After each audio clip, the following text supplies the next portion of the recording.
নমস্কার, কুশল মঙ্গল আছেন তো সবাই? দ্য ফিশের ছোট্ট ব্লগিং জগতে পুরনো সদস্যদের জানাই আন্তরিক ধন্যবাদ ও নতুন সদস্যদের অনেক অনেক স্বাগত।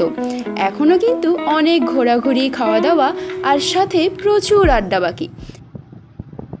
এখন ভোর 5টা মতো বাজে। আজকে যাত্রার গন্তব্য সেই মৎস্যনারায়ণ মন্দিরের পাশে যে সমুদ্র বীচটি রয়েছে ওখানে। আগের বারে অনেকটা দেরি হয়ে যাওয়ায় সূর্যোদয়টা একেবারে হাতছাড়া হয়ে গিয়েছিল। আজকে একেবারে সময়ে বেরিয়েছি। রাস্তায় কোনো রকম যদি আটকে না পড়ি তাহলে ঠিক সময়েই পৌঁছে যাব। এখন 5টা 42 বাজে, পৌঁছে গেছি সেই বীচটাতে। ভেবেছিলাম আজকেও গেল বোধ হয় মিস হয়ে, কিন্তু না, আজ আর মিস হয়নি, একদম সময়ে হাজির হয়েছি। 5টা 42-এই আজকে সূর্যোদয়টা দেখাচ্ছে। আজ রবিবার হওয়ায় আজকের এই প্ল্যান। তবে আজ আর দুজনে না, আজ এসেছি 4জনে।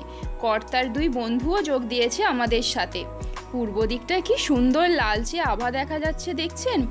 আকাশের হালকা মেঘও আছে। কতটা পরিষ্কার যে দেখতে পাবো সূর্যোদয়টা ঠিক জানি না। তবে সমুদ্রে সূর্যোদয় দেখা আমার প্রথম অভিজ্ঞতা হতে চলেছে। বহু লোক সমুদ্রের ধারে আগে থেকেই জড়ো হয়েছে সূর্যোদয় দেখবে বলে। সূর্যি মামার আজ আর ঘুম ছাড়ছে না মনে হয়। এই তো সূর্যি মামা এবার দেখা দিচ্ছে। ওই যে দেখুন মেঘের কোল থেকে কেমন উঁকি দিচ্ছে। প্রথমবার পাহাড় দেখা, সমুদ্র দেখা, তারই মতো এরকম একটা অভিজ্ঞতাও আজ আমার যুক্ত হলো স্মৃতির পাতায়। সত্যি প্রকৃতির থেকে সুন্দর আর কেউই না, কেউ হতেই পারে না। ক্ষণে ক্ষণে কেউ এত রূপ ধরতে পারে না।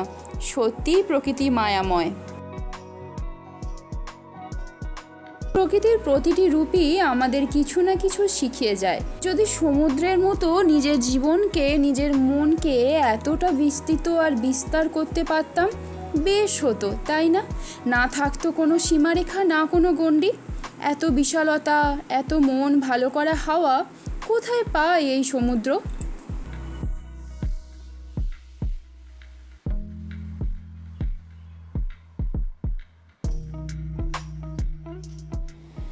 চলুন, সূর্য এখন অনেকটাই মাথার ওপরে। এবার না ফিরলে রাস্তায় প্রচুর জ্যাম হবে। ফেরার আগে মন্দিরটাও একটু ঢু মেরে নেব। সকাল সকাল ভগবানের দর্শন থেকে নিজেকে আটকাই কি করে বলুন। যথারীতি আজও সেই রাস্তার ধারে এটুকিতে হাজির হয়েছি 4জনে। একেবারে জলখাবারটা খেয়েই যাব। আজ একদম ঠিকঠাক সময় এসেছি, তাই জলখাবারের সমস্ত পদই প্রায় তৈরি। এতবার ডোসা খেয়েছি, এই প্রথম আমি এরকম টাইপের ডোসা নিচ্ছি। নেওয়া হয়েছে 2 প্লেট পোঙ্গল, একটা মশলা ডোসা, একটা ঘি রোস্ট ডোসা, আর সাথে নেওয়া হয়েছে 2টো মেদু বড়া। এখানকার এই চাটনিগুলোর স্বাদ এত ভালো লাগে আমার। আসল খাবার শেষ হতে হতে 2-3বার আমার চাটনিটাই নেওয়া হয়ে যায়। বিভিন্ন দোকানে অবশ্য আবার এই চাটনির স্বাদ ভিন্ন ভিন্ন। এখানকার এই গ্রিন চাটনি, যেটা মিন্ট পাতা দিয়ে তৈরি, সেটা আমার দারুণ লাগে। টমেটো চাটনিটাও মন্দ নয়। আবার শেষে নেওয়া হলো 1 প্লেট উপমা, আর প্রত্যেক পদের সাথেই দেওয়া হয় সাম্বার আর 2-3 রকমের চাটনি। এবার চটপট খেয়ে নিই, তারপর বেরিয়ে পড়বো বাড়ির উদ্দেশ্যে।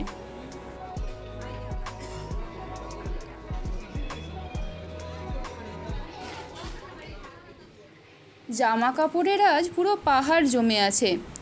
তাই আমি যেহেতু কাছাকাছিটা করব, তাই কর্তামশাই বলল দুপুরের রান্নাটা আজকে কর্তামশাই নিজেই করবে।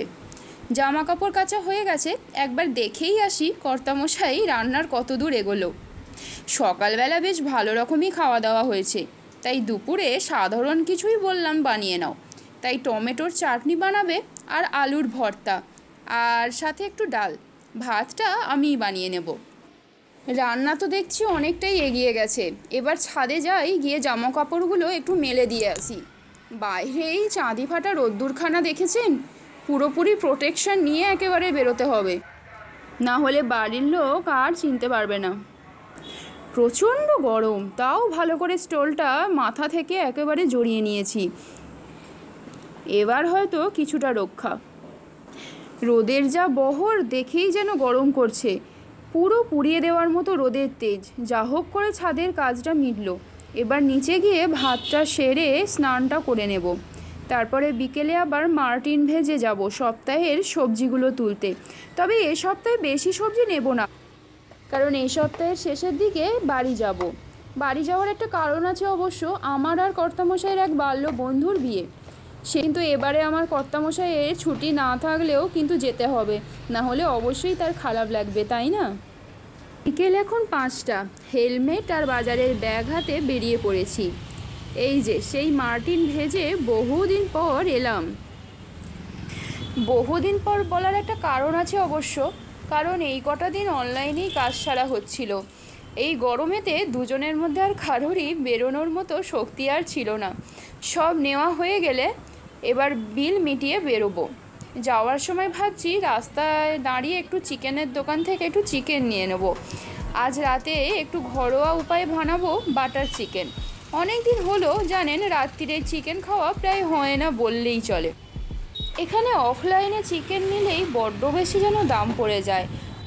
300 মতো চিকেন দাম নিল প্রায় 120 টাকা মতো, যেখানে অনলাইনে কিনলে আমার 500 চিকেন পড়ে 200 টাকা মতো, কি 180 টাকা মতো পড়ে জোর।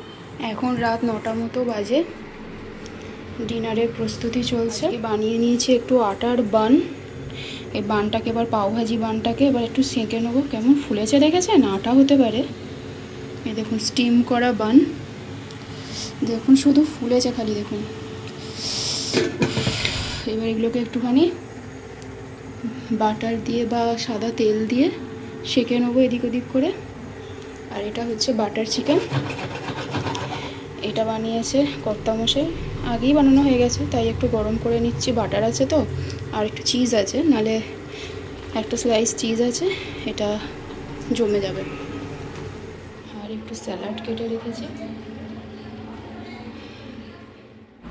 এবার একটু সাদা তেল দিয়ে বানগুলোকে এপিট ওপিট করে সেঁকে নেব। মাইক্রোওয়েভ থাকলে এটার প্রয়োজন পড়ে না, কিন্তু যেহেতু আমার মাইক্রোওয়েভ নেই তাই একটু এরকমভাবে সেঁকে নেব। তাতে দেখতেও অনেকটা সুন্দর হবে আর বেশ একটা ক্রাঞ্চি ভাবও আসবে। পাউরুটিগুলো আমার শাঁকা হয়ে গেছে। এবার একটা প্লেটে বাটার চিকেন আর পাউরুটিটাকে একটুখানি কেটে সার্ভ করে দেবো, আর সাথে দিয়ে দেব একটু স্যালাড। আরও অনেক নতুন নতুন অভিজ্ঞতা শেয়ার করতে চলেছি আপনাদের সাথে আমার নেক্সট ব্লগে। আজকের এই অভিজ্ঞতা যদি আপনাদের ভালো লেগে থাকে তাহলে একটা লাইক শেয়ার অবশ্যই করে দেবেন।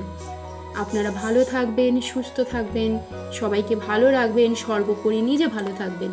এখানেই আমার ব্লগটি শেষ করলাম।